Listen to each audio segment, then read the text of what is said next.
How's it going, Jets fans? My name is Alex with my co-host here, Ryan Moran. And today we want to discuss a couple of injury updates regarding quarterback Zach Wilson and safety Jordan Whitehead. And of course, as the Cleveland Browns, kind of scheduled up for week 2 here, kind of what's going on with over there in terms of injury report, who's missing and, who may not be playing on Sunday. So there's definitely a lot to discuss. Zach Wilson's making some solid progress. He's not ready just quite yet, I don't think, but the fact that he's getting worked into individual drills and whatnot, running a little bit again and getting moving is definitely a good sign for his return. And goodness gracious, do we want him back faster than anything we could possibly hope for? Because Joe Flacco, yes, veteran quarterback, but this season is about Zach Wilson's growth. It's not about watching Joe Flacco suck butt for the next, 10 games and do absolutely nothing. So hopefully we can see Zach get a nice little streak here of practices and return maybe in week 3 or week 4. I think week 4 is the earliest, right? Since was he placed on IR? Yeah, so week 4 is the earliest, but he's getting back. We want him 100%. That's obviously the goal here. But Ryan, before we dive into the updates and kind of what's going on with this team right now, how you doing today, my friend? I'm doing good, Alex. I mean, some pretty good news, obviously, for the Jets on the injury front today, starting with Jordan Whitehead. Obviously, yesterday, the Jets called up Will Parks, a guy who most Jet fans felt earned a roster spot this summer based on playing training camp and in the preseason. And, obviously the LaMarcus Joyner issues in week 1 were pretty well documented. And, just the depth being a bit unknown. I mean, obviously, we're hopeful for the future of guys like Ashton Davis and Tony Adams, but I think you could say Will Parks is probably the best known commodity right now out of that safety group, aside from Whitehead. And obviously Whitehead is on a different level really compared to the rest. And I think without him, I mean, the Jets would really be in trouble in this game on Sunday in Cleveland. And he at least gives something, sure to the group that's needed. I mean, it would be really bad without him. And yesterday it wasn't looking too good based on some of the, early reports that were, being put out there. And it was definitely encouraging today. And I think a bit of a surprise, honestly, that Whitehead was practicing, and certainly good to see. You saw his impact felt in the box, his aggressive, playing style, and just his physicality was on display in week 1. Then obviously with Zach, I mean, it seems like he's on schedule. He's doing some stretching with the team before practice. He's doing some 7-on-7 work. So, gradual progress, which is what we want to see. And I think, the main thing, and we all want to see Zach back as soon as possible, but I do think you want to make sure that, as the Jets have stated, Robert Saleh especially, you want to make sure that it's not just the physical side of things that Zach is really on pace with, but you want to make sure that mentally, obviously the quarterback runs the entire offense, and you want to make sure that everyone is in sync with him. And, like you said, he obviously wasn't placed on injured reserve, and that leaves the Jets with that luxury of having him being able to practice now, with the team. And, hopefully over these next 2-3 weeks here, he continues to come along and he's able to go as soon as possible.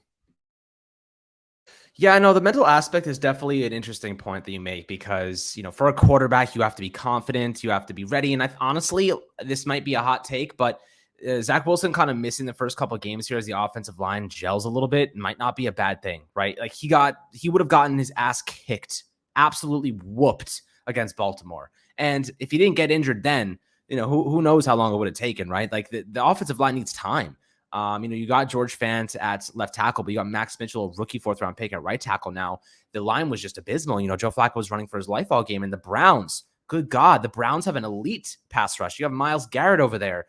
Some tremendous players. You cannot be, playing it, risky like that when you have your young quarterback. Honestly, him missing these couple of games here against very good pass rushers and the offensive line still trying to gel might not be the worst thing in the world, because I think it might have stunted his growth even further. So that's my hot take of the day. But nonetheless, I do think that mentally he does need a little bit of ways to go. I think the confidence in the scheme is getting there. We saw that towards the end of the season in 2021. He felt a little bit better. He wasn't throwing as many interceptions. He was a little bit more efficient, productive with the ball in his hands.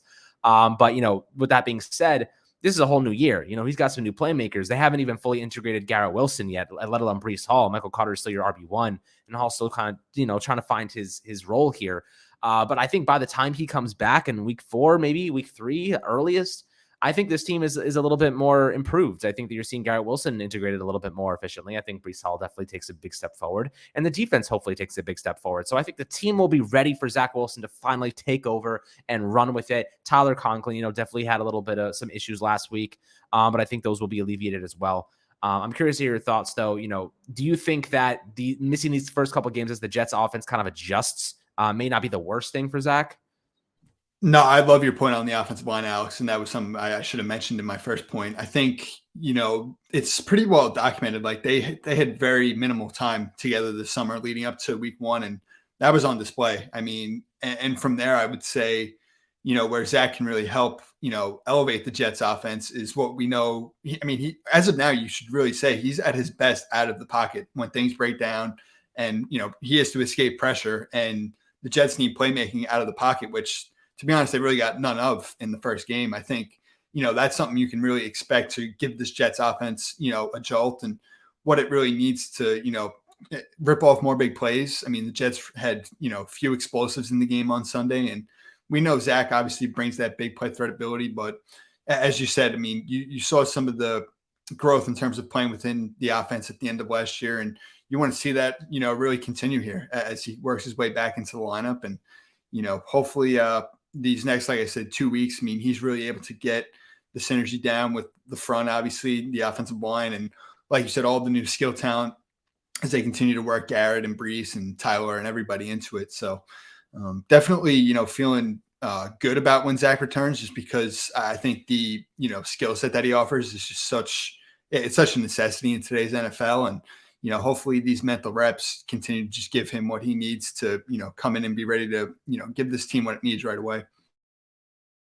Yeah, I mean, he definitely offers you a little bit more spark and youth just to this team right now. But, let's discuss Jordan Whitehead for a second here. He obviously is a big part of this defense, a free agent signing. Definitely is an integral piece to that defense. But, he's been dealing with a little bit of an injury as well coming off of week one. I know he is, I think he fully participated today, which is great news. Last week, he finished with 5 total tackles and a pass defended, a pretty solid day. Obviously he's playing that strong safety role. So that free safety spot with LaMarcus Joyner is a bit of a liability, which is why the Jets went out and actually re-signed Will Parks, called him up to the active roster. So maybe he will get a little bit of reps at free safety this upcoming week after LaMarcus Joyner looked like a chicken with his head cut off against Baltimore. But, how important do you think Jordan Whitehead, being all cleared and practicing today, obviously that's a huge part of the Jets defense, and they can't afford to lose him. Huge. I mean, as just what I said earlier, I think this safety group without him, I mean, it's pretty bad, honestly. And it's a major concern. And as good as you feel about what the Jets defense did in week one, you can't go into this game with 2 liabilities at safety. And I think, Whitehead just gives you a proven known commodity on the back end that's needed. The presence that's needed. I mean, look, the Jets are going to have to stop the run once again. And I think you're going to really see Whitehead deployed in the box and close to the line of scrimmage where he's really able to roam and just use the tenacity that he plays with to his advantage. And, whether it's in run defense, in zone coverages underneath, being able to break on the ball in space, I think there's so much that he offers. And I mean, just the attitude he plays with alone, I think is huge. And you want to give the Jets 3 corners got off to a great start in week one. And you want to make sure that they have, some sort of, help there alongside them in the back end. And I think Whitehead certainly provides, an awful lot, both intangibly and with his play in the back end. Yeah, man, I really hope that he's able to play, but I think he seems like he's going to be suiting up, and that's really good news. And of course, on the Cleveland side of things, there's one impact player that, Cleveland might not be without. There's an unspecific reason. Wide receiver Amari Cooper missed practice today. It was non-injury related, so maybe it was something going on with his family or whatnot. So maybe he returns tomorrow. We'll see kind of how that develops. But since it's not injury, I wouldn't expect him to not suit up on Sunday. But obviously something to monitor, something to keep an eye on. Is there anybody else, maybe not even, aside from the injury report, that you're just like, okay, the Jets got to watch these specific players for this upcoming game? I definitely think Nick Chubb, Kareem Hunt, Amari Cooper, those are the guys I'm really looking at. Is there anybody else on your mind that you think maybe, the Jets kind of have to focus in on and stop? For sure. I mean, Jack Conklin was the lone other guy on the injury report, I guess, worth keeping an eye on from the Jets' perspective. I mean, you really said it with Myles Garrett earlier, Nick Chubb and Kareem Hunt in the backfield, Amari obviously out wide. I think Denzel Ward is probably the other one. You don't want to really give him any freebies, and what he can do in coverage. It'll be interesting to see really if they designate him to one side, if they have him follow Elijah Moore. Obviously that remains to be seen. And I think lastly, you talk about the duo of Chubb and Hunt, but I mean, in the trenches up front along the interior, with Joel Bitonio and Wyatt Teller, I mean, they have 2 of the best guards in all of football. So once again, the Jets run defense played well last week, but I think they have, yet another really tough challenge just with the run blocking and the 1-2 punch that the Browns have being arguably the best in football. So, the Browns definitely offer some challenges, and, going on the road in a hostile environment, it's going to be a good opportunity for the Jets to, just continue to grow. And I think this is the game, we're hopeful they win. I mean, I think they need to win, to really keep themselves in it, to give Zach at least a reasonable situation to walk into when he comes back. And, this is a game I think the Jets should really win. Yeah, I mean, Cleveland's no joke. Their pass rush is phenomenal. They really put the beating on Carolina last week. But Carolina scored some points, so it's not like they're void of liabilities and deficiencies. The Jets can score on this team. They just have to be more efficient. Their play calling has to be better. The offensive line has to step up big time. Their secondary, I believe Greedy Williams is out, so that's definitely a positive for the Jets in terms of just having a little bit more freedom. They got to get Garrett Wilson involved. They got to get Elijah Moore more involved. Like, that's straight off the bat. We discussed yesterday a little bit more 13 personnel, but honestly, I would just spread the offense out also. Like, just, get all of your receivers out there, get Garrett out there, get Elijah Moore out there, get Braxton and Corey Davis out there, and just get creative, get guys into space, get guys downfield. I know you were speaking about Corey Davis could have had over 100 yards in this last game, and Joe Flacco just missed him. So Joe Flacco's got to be better. He just has to be better. That's straight up it. He missed throws. He missed reads. If he doesn't do that, this game against Baltimore might have been a little bit closer. Maybe they would have had a little bit more of an opportunity to win this one.